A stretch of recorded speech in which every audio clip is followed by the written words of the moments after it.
আপোনালোকে in to end encrypted কৌশলটোৰ বিষয়ে জানে চাগে। এই কৌশলটো হোৱাটছএপে ব্যৱহাৰ কৰে আৰু এই কৌশলটোৰ বাবে হোৱাটছএপত কাৰোবাক মেছেজ পঠালে সেই মেছেজ আপুনি আৰু মেছেজ পোৱাজনৰ বাহিৰে কোনেও দেখা নাপায়, আনকি হোৱাটছএপে নিজেও চাব নোৱাৰে। আজি আমি আলোচনা কৰিম এই end to end encrypted technology ব্যৱহাৰ কৰা অন্য এটা এপ্লিকেশ্যনৰ বিষয়ে, যাৰ নাম হৈছে চিগনেল। এই চিগনেল এপটো চিকিউৰ এপ হয় আৰু ইয়াতো ইন টু ইন এনক্ৰিপ্টেড কৌশল ব্যৱহাৰ হয়। লগতে ইয়াত হোৱাটছএপৰ দৰে group, message forwarding, video' calling আদি বিভিন্ন কৌশল আছে আৰু কিছুমান নতুন সুবিধাও ইয়াত আছে। এই চিগনেল এপটোৰ বিভিন্ন কৌশলবোৰ শিকিবৰ বাবে আমি প্ৰথমে এপটো ইনষ্টল কৰি লওঁ। ইয়াৰ বাবে মই প্লে ষ্ট'ৰ উলিয়াই লৈছোঁ আৰু ইয়াৰ চাৰ্চ বাৰত টাইপ কৰিছোঁ চিগনেল।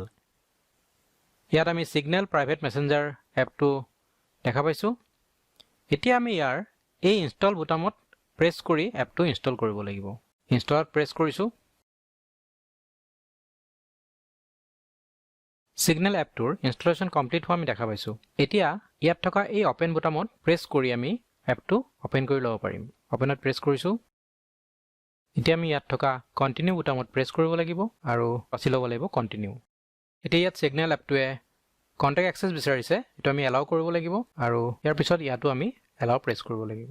ইয়াত আমাৰ কাণ্ট্ৰি ইণ্ডিয়া আহিছে আৰু ইয়াৰ পিছত ইয়াৰ তলত থকা এই বক্সটোত আমি আমাৰ ফোন নাম্বাৰ দিব লাগিব। ফোন নাম্বাৰ এটা টাইপ কৰি দিছোঁ আৰু তলত থকা নেক্সট বুটামত প্ৰেছ কৰিছোঁ। ইয়াত অ'কে কৰিছোঁ। এতিয়া আমাৰ মোবাইলত এটা OTP আহিব আৰু সেই OTPটো ইয়াৰ পিছৰ স্ক্ৰীনখনত আমি ভৰাই দিব লাগিব। OTP আহিছে। এতিয়া আমালৈ অহা OTPটো আমি ইয়াত ভৰাই দিছোঁ।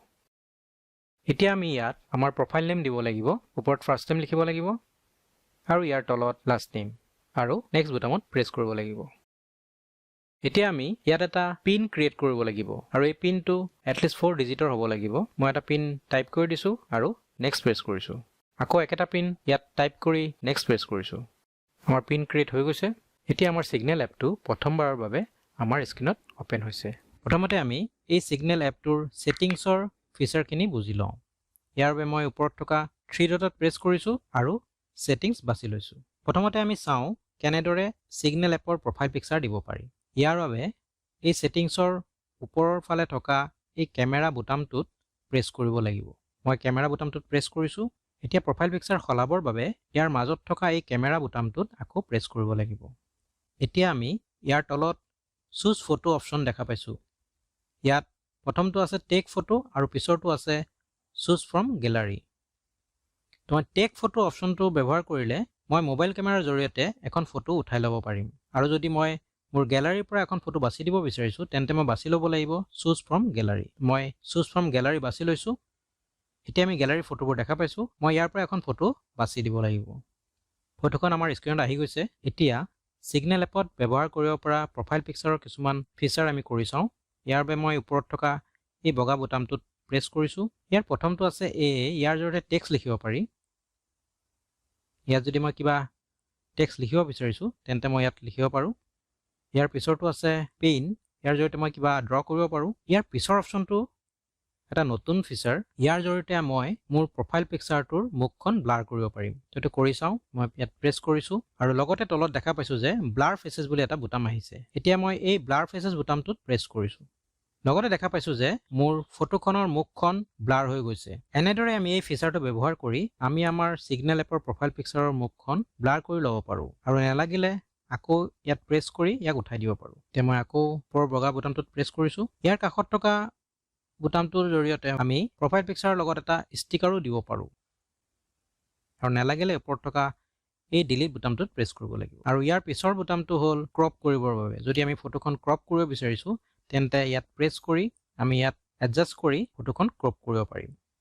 এতিয়া মই ফটোখন প্ৰফাইল পিকচাৰ হিচাপে ছেট কৰিবৰ বাবে ওপৰৰ এই বুটামটোত প্ৰেছ কৰিব লাগিব। আহি গৈছে। এনেদৰে আমি ইয়াত প্ৰফাইল পিকচাৰ দিব পাৰোঁ। এতিয়া তলত থকা ছেভ বুটামত প্ৰেছ কৰি ইয়াক ছেভ কৰিব লাগিব। ইয়াৰ পিছৰ অপশ্যনটোত আহিছোঁ আমি SMS and MMS। এই অপশ্যনটো যদি মই অন কৰি দিওঁ তেন্তে এই চিগনেল এপৰ পৰা জেনেৰেল মেছেজো আমি পঠাব পাৰিম। ইয়াৰ তলত আছে নটিফিকেশ্যন। ইয়াত বিভিন্ন ধৰণৰ নটিফিকেশ্যনবোৰ ইয়াত দেখা গৈছে। ইয়াৰ পৰা আমাৰ দৰকাৰী নটিফিকেশ্যনবোৰ আমি অন কৰি ৰাখিব পাৰোঁ আৰু অলাগতিয়াল নটিফিকেশ্যনবোৰ আমি ইয়াৰ পৰা অফ কৰি দিব পাৰোঁ। আৰু যদি মই সকলো নটিফিকেশ্যন বন্ধ কৰিব বিচাৰিছোঁ তেন্তে মই ওপৰত থকা এই নটিফিকেশ্যন বুটামত প্ৰেছ কৰিব লাগিব। এতিয়া মোৰ সকলো নটিফিকেশ্যন বন্ধ হৈ যাব। আকৌ মই অন কৰি দিছোঁ। এতিয়া বেক কৰিছোঁ ইয়াৰ পিছত আছে প্ৰাইভেচি ইয়াত থকা প্ৰথম অপশ্যনটো হ'ল স্ক্ৰীন লক যদি মই এই অপশ্যনটো ব্যৱহাৰ কৰোঁ তেন্তে আমি আমাৰ সিগনেল এপটোত ফিংগাৰপ্ৰিণ্ট বা এণ্ড্ৰইড স্ক্ৰীন লক আদি ব্যৱহাৰ কৰিব পাৰিম ইয়াৰ পিছৰ অপশ্যনটো হ'ল স্ক্ৰীন সিকিউৰিটি এইটো এটা বৰ লাগতিয়াল ফিচাৰ হয় যদি আমি এই ফিচাৰটো অন কৰি দিওঁ তেন্তে সিগনেল এপত পঠোৱা মেছেজবোৰ কোনেও স্ক্ৰীনশ্বট মাৰিব নোৱাৰিব তো ইয়াৰ জৰিয়তে আমি স্ক্ৰীনশ্বট অপশ্যনটো ব্লক কৰি দিব পাৰোঁ সিকিউৰিটিৰ ক্ষেত্ৰত এইটো এটা বৰ দৰকাৰী ফিচাৰ হয় ইয়াৰ পিছৰ অপশ্যনটো ব্যৱহাৰ কৰি আমি আমাৰ কিবৰ্ডত অটো সেভিং অপশ্যনটো অফ কৰি দিব পাৰোঁ যাৰ জৰিয়তে আমি মেছেজত টাইপ কৰা টেক্সটবোৰ কিবৰ্ডে সেভ কৰিব নোৱাৰিব ইয়াৰ তলৰ কিছুমান ফিচাৰ আমি চাওঁ কমিউনিকেশ্যন ইয়াত আছে ৰিড ৰিচিভ যদি আমি এইটো অন কৰি থওঁ আমি পঠোৱা মেছেজবোৰ ৰিড হৈছে নে নাই ইয়াৰ পৰা আমি চাব পাৰিম ইয়াৰ তলত আছে টাইপিং ইণ্ডিকেটৰ যেতিয়া আমাক কোনোবাই মেছেজ টাইপ কৰি থাকে ওপৰত টাইপিং বুলি দেখাই থাকে এই অপশ্যনটো ইয়াৰ দ্বাৰা অফ কৰিব পাৰি আৰু ইয়াৰ তলত আছে জেনাৰেট লিংক প্ৰিভিউজ এই অপশ্যনটো অন কৰা থাকিলে আমালে পঠোৱা যিকোনো ৱেবছাইটৰ লিংক সিগনেল এপতে খুলি চাব পাৰিম ইয়াৰ পিছত আছে ব্লকড ইউজাৰ্ছ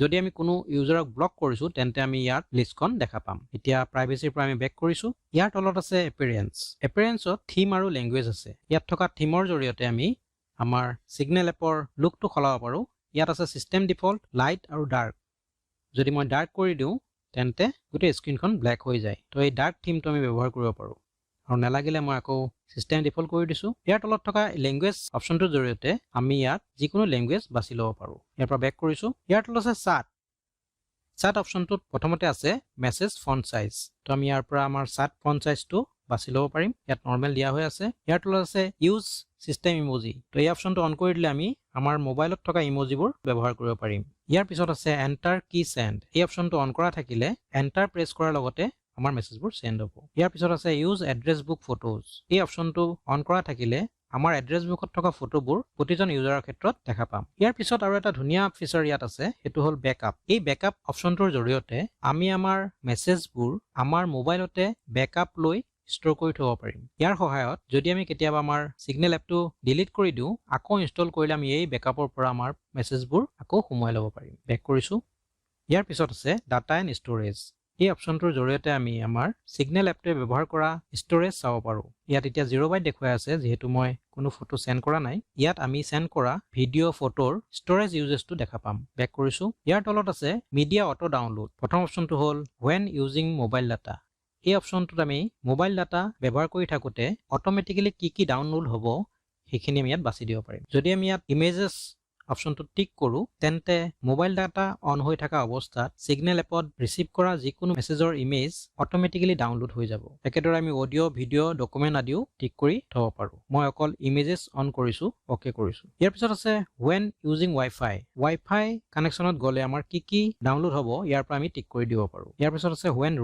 roamingত কি অট'মেটিকেলি ডাউনলোড হ'ব সেইখিনি আমি ইয়াৰ পৰা বাছি দিব পাৰোঁ ইয়াৰ পৰা বেক কৰিছোঁ ইয়াৰ পিছত আছে লিংক ডিভাইচেছ এই লিংক ডিভাইচেছ অপশ্যনটোত গৈ আমি আমাৰ সিগনেল এপ যদি বেলেগ কোনোবা ডিভাইচৰ লগত লিংক হৈ আছে সেইখিনি আমি ইয়াত দেখা পাম বেক কৰিছোঁ এইখিনিয়ে আমাৰ সিগনেল এপত থকা ছেটিংছৰ ফিচাৰ্ছ ইয়াৰ পৰা বেক কৰিছোঁ এতিয়া আমি একেবাৰে ওপৰত দেখা পাইছোঁ যে নোট টু সেল্ফ বুলি এটা অপশ্যন আছে এইটো এটা সিগনেল এপত থকা নতুন ফিচাৰ হয় এই ফিচাৰটোৰ জৰিয়তে আমি নোট টাইপৰ কিছুমান লিখা যদি মোবাইলত সেভ কৰিব বিচাৰিছো ইয়াৰ জৰিয়তে সেভ কৰিব পাৰোঁ মই নোটত প্ৰেছ কৰিছোঁ এতিয়া মই ইয়াত যদি লিখিব বিচাৰিছো তেন্তে ইয়াত টাইপ কৰিব লাগিব আৰু সেন্ড কৰিব লাগিব তো ইয়াত লিখি থোৱা টেক্সটবোৰ সেভ হৈ থাকিব আৰু নোট টাইপত আমি এই টেক্সটবোৰ ব্যৱহাৰ কৰিব পাৰোঁ ইয়াৰ পৰা বেক কৰিছোঁ এতিয়া আমি সিগনেল এপত কেনেদৰে গ্ৰুপ ক্ৰিয়েট কৰে কৰি চাওঁ ইয়াৰ বাবে মই ওপৰত থকা 3 ডটত যাব লাগিব আৰু বাছি ল'ব লাগিব নিউ গ্ৰুপ ইয়াত প্ৰথমতে গ্ৰুপ মেম্বাৰবোৰ কন্টেক্ট লিষ্টৰ পৰা এড কৰি দিব লাগে আৰু যদি পিছত এড কৰিম বুলি ভাবিছো তেন্তে এই স্কিপ বুটামত প্ৰেছ কৰিব লাগিব এতিয়া ইয়াত নেম দিছ গ্ৰুপ বুলি আছে ইয়াত গ্ৰুপ নেমটো লিখিব লাগিব মই এটা গ্ৰুপ নেম লিখি দিছো আৰু শেষত এই ক্ৰিয়েট বুটামত প্ৰেছ কৰিব লাগিব গ্ৰুপ ক্ৰিয়েট হৈ গৈছে এনেদৰে আমি সিগনেল এপত গ্ৰুপ ক্ৰিয়েট কৰিব পাৰোঁ ইয়াৰ পৰা বেক কৰিছোঁ আমি ক্ৰিয়েট কৰা গ্ৰুপটো দেখা গৈছে এতিয়া আমি চাওঁ সিগনেল এপত মেছেজ কেনেদৰে সেন্ড কৰিব পাৰি ইয়াৰ বাবে মই এই নিউ বুটামটোত প্ৰেছ কৰিছোঁ আৰু ইয়াৰ পৰা এটা কন্টেক্ট বাছি লৈছোঁ ইয়াত টেক্সট মেছেজ সেন্ড কৰিবৰ বাবে টেক্সট টাইপ কৰি এই সেন্ড বুটামত প্ৰেছ কৰিব লাগে এতিয়া যদি মই সিগনেল এপৰ জৰিয়তে photo GIF file contact location আদি পঠাব বিচাৰোঁ তেন্তে ইয়াত থকা এই প্লাছ বুটামটোত প্ৰেছ কৰিব লাগিব আৰু ফটো পঠাবৰ বাবে ইয়াৰ পৰা গেলাৰী অপশ্যনত যাব লাগিব আৰু যদি মই GIF পঠাব বিচাৰিছোঁ তেন্তে GIF ফাইল হিচাপে পঠাব হ'লে ফাইল বাছি ল'ব লাগিব আৰু কন্টেক্ট সেন্ড কৰিব হলে ইয়াত থকা কন্টেক্ট বাছি ল'ব লাগিব আৰু যদি মই মোৰ লোকেশন পঠাব বিচাৰিছো তেন্তে ইয়াত থকা এই লোকেশন বুটামটোত প্ৰেছ কৰিব লাগিব মই এখন ফটো পঠাই চাও ইয়াৰ বাবে মই এই গ্যালাৰি অপচনত প্ৰেছ কৰিছো আৰু গ্যালাৰিৰ পৰা এখন ফটো বাছি লৈছো আৰু এই তলৰ বুটামটোত প্ৰেছ কৰিছো এতিয়া এই ফটোখন সেন্ড কৰিবৰ বাবে ইয়াত থকা এই সেন্ড বুটামটোত প্ৰেছ কৰিব লাগিব আৰু যদি মই ফটোখনৰ লগত কিবা টেক্সট লিখিব বিচাৰিছো তেন্তে মেছেজ টু ইউজাৰ অপচনত প্ৰেছ কৰি ইয়াত লিখি দিব লাগিব আৰু শেষত এই সেন্ড বুটামত প্ৰেছ কৰিব লাগিব ফটোখন সেন্ড হৈ গৈছে এনেদৰে আমি সিগনেল এপৰ জৰিয়তে ফটো পঠাব পাৰো এতিয়া ইয়াত থকা কিছুমান ফিচাৰ আমি ইউজ কৰি চাও ইয়াৰ বাবে মই ওপৰত থকা 3 ডটত প্ৰেছ কৰিছো আৰু ইয়াৰ প্ৰথম ফিচাৰটো হ'ল ডিসএপিয়াৰিং মেছেজেছ এটো এটা বৰ ধুনীয়া ফিচাৰ হয় এই অপচনটোৰ জৰিয়তে আমি যদি কাৰোবাক মেছেজ এটা পঠাই অটোমেটিক্যালি ডিলিট হোৱাটো বিচাৰিছো তেন্তে ইয়াৰ জৰিয়তে কৰিব পাৰি মই কৰি চাও ডিসএপিয়াৰিং মেছেজত প্ৰেছ কৰিছো আৰু ইয়াত টাইম সেট কৰিব লাগিব মই 5 সেকেন্ড বাছি দি পকে কৰিছো এতিয়া মই এটা মেছেজ সেন্ড কৰি চাও মই এটা মেছেজ সেন্ড কৰিছো আৰু যেহেতু মই তাত